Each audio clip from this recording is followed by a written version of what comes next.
Hi, I'm Matthew, and today I'm going to talk to you about density. Now, what is density? Well, here we have it written, density is the mass divided by the volume. Well, what's the point of knowing density? In today's case, it's going to be finding out if something will sink or float in water.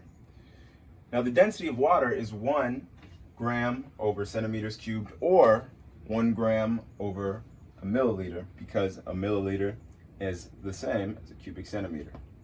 So let's get some objects. Here in my Ziploc bag of random objects, let's just pull one out and see what happens. Let's see here. We have a ping pong ball. Will it sink or float? Well, looks like it's floating to me. And then let's grab something that looks a little more intense. A bouncy ball. Will it sink or float? Well, that's sunk. Now you may be asking, how come the bouncy ball sunk whereas the ping pong ball floated? It's quite simple.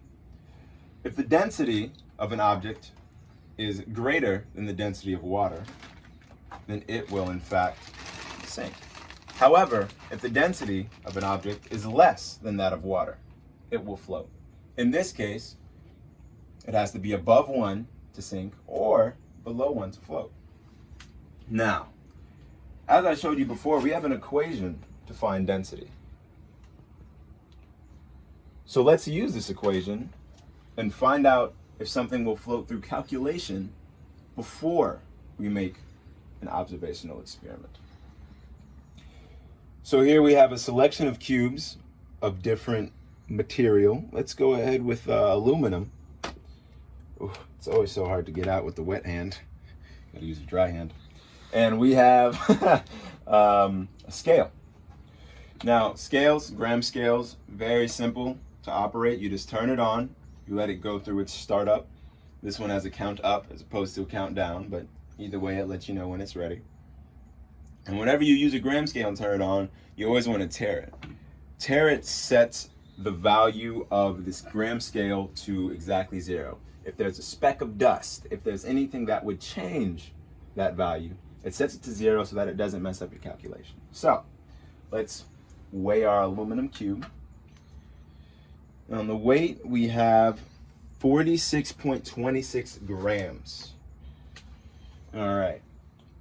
So our mass would equal 46.26 grams. Very, very important to include your units whenever you do calculation. And for the volume, well, as so, these cubes are 1 inch on each face. And the way you get the volume of a cube is length times width times height. However, since it's a cube and there's 1 inch on all sides, it would be 1 inch squared, or 1 inch cubed. Now, we're gonna mess with the units of cubic centimeters. And 1 inch is exactly 2.54 cubic centimeters. Therefore, our volume of that cube would be 2.54 centimeters to the third, or 2.54 times 2.54 times 2.54. So let's do this calculation. 2.54 to the third. And when you come over to a calculator, because although we could mathematically work that out, we're here to save time. 2.54 to the third would give us 16.387. However, we're going to keep it to 4 significant figures, so we will just round up the 7 to give us 16.39 for our volume. Ooh, got a wet spot, but we're okay. All right, so now we can calculate the density and find out, is this going to sink or float? So the density value, I'm going to have to use a different marker here. It's giving me a rough time. Is the mass, which is 46.26 grams, over the volume, which, and I apologize for not including the unit there, it's very important, do not forget that, 16.39 cubic centimeters. And when you work that out with your calculator, 46.26 divided by 16.39. You get a value of 2.822. Now, given that we used 4 significant figures on both of these, we are going to have an answer with 4 significant figures, which would be 2.822. And do not forget your units, grams over cubic centimeters. All right. Now, this number is far above the density of water, which is 1 gram per cubic centimeter, and therefore it should sink. Let's find out. And there you have it. We successfully calculated the density of aluminum and showed before testing that it would sink in water. So what we just did was we calculated the density of this aluminum cube, and before even dropping it in the water, we were able to conclude that because the density was above 1, it would sink. But what happens if you don't have a cube that's so easily measured with 2.54 to the third cubic centimeters? Well, let's find an object that doesn't fit that description. Let's see. This does not look like a cube, so it's perfect.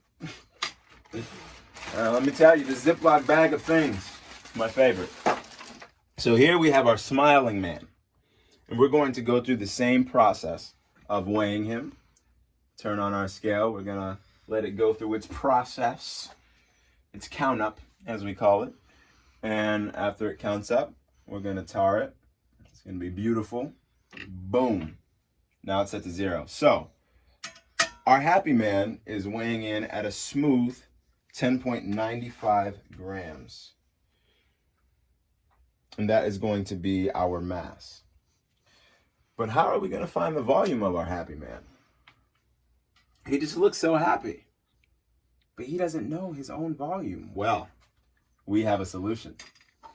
Here we are going to do a volume by difference measurement. So what we're going to do, we have our right about there. And then we're going to put it on a level surface. Right there. We're going to use this cup so that we don't make a mess. You want to make sure that every last drop has come out. A little air bubble in there. But that should be okay. All right. So now we're going to take our happy man and we're going to drop him in here. But the water that comes out of the spout, we're going to catch in this graduated cylinder so we can measure how many milliliters he displaced and therefore calculate his volume. So let's put the smiley man in here. And make sure every drop goes. You want to catch them all. Maybe one more. Nope, does not look like it. So the volume that he displaced was, and you have to look at the meniscus with your measurement, it was about 8.6. And so we could take this value and use it for our volume. So volume would equal 8.6 milliliters. Now we have exactly what we need to do our density equation. So we have the 10.95 grams, which is the mass, divided by the 8.6 milliliters, which is our volume. And with the help of our good friend, the calculator, 10.95 divided by 8.6 would give us a value of 1.27. 27 grams over milliliters. However, because we have 2 significant figures here and 4 significant figures here, we're going to use 2 significant figures. And so we would round up this 7, and we would actually get 1.3 grams per milliliter. So, by that, we should have our happy man sink in the cup or in the bucket. And there you go. So, what did we just do? We calculated the density of a cube, and we measured and did a calculation of the density of our happy man. But what happens if the object isn't solid? Well, it gets even simpler. Here we have a graduated cylinder. We're going to place it on our scale, and we are going to tar it. Now, what does this mean? It means that this scale is no longer measuring any of the weight of this graduated cylinder, which means whatever we put in this graduated cylinder, it is going to be the only thing that gets measured. So, and this is very important, say I were to drop this graduated cylinder on the ground, or were to break for some other reason, or even took this object on it off, I would have to retar any new graduated cylinder I used, because not every graduated cylinder was created equally. So, let's take oil, for example. And as long as we use the same graduated cylinder, we can displace it from the scale. So, what good amount are we going to use here?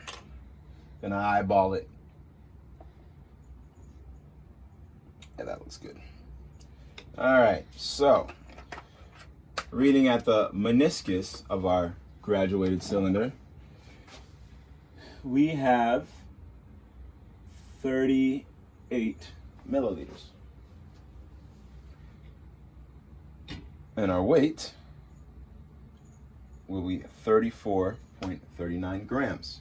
So, our volume equals 38 milliliters, and our mass equals 34.39 grams.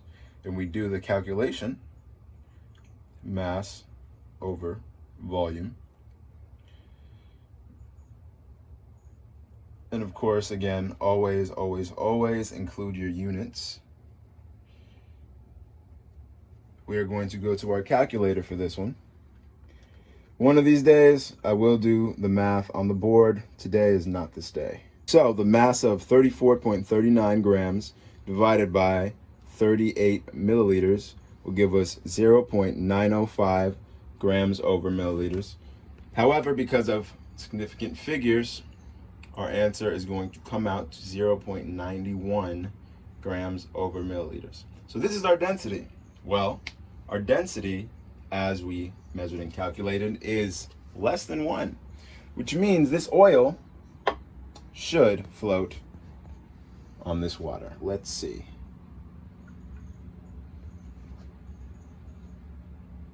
And there you go. All the oil, even though it dipped to the bottom of the water, floated back up to the top. And as you can see, there's a very clear separation layer.